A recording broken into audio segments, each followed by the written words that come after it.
TDP senior నేత ఆనం వెంకటరమణారెడ్డి గారు కొన్ని వివాదాస్పద వ్యాఖ్యలు చేశారు రోజా గారి మీద.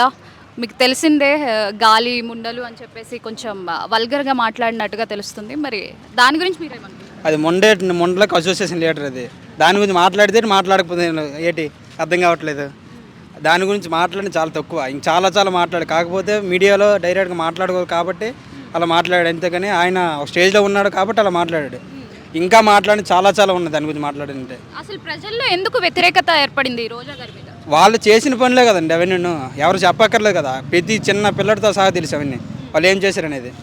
వాళ్ళు చేసిన పనులకి ఈరోజు మాట్లాడారు. లేదంటే ఆ రోజుల్లో ఏం మాట్లాడారు, చాలా విషయాలు మాట్లాడారు. కానీ ఈరోజు కొంచెం స్థాయిలో ఉన్నారు కాబట్టి ఆయన ఒక ముండ తెప్పించి ఇంకేం అనలేదు.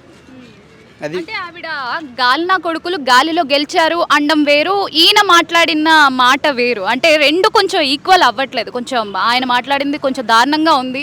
సో అలా ఒక సీనియర్ నేతగా ఉండి ఆ పొజిషన్లో ఉండి అలా మాట్లాడడం ఎంతవరకు? అది తప్పేలండి, కరెక్టే. కాకపోతే వాళ్ళకి ఎంతో బాధ అనిపించే కదా అన్నారు ఈరోజు. ఆ రోజుల్లో చాలా మాట్లాడినారు, చాలా విషయాలు ఈ బయట చెప్పుకోలేని మాట్లాడినారు.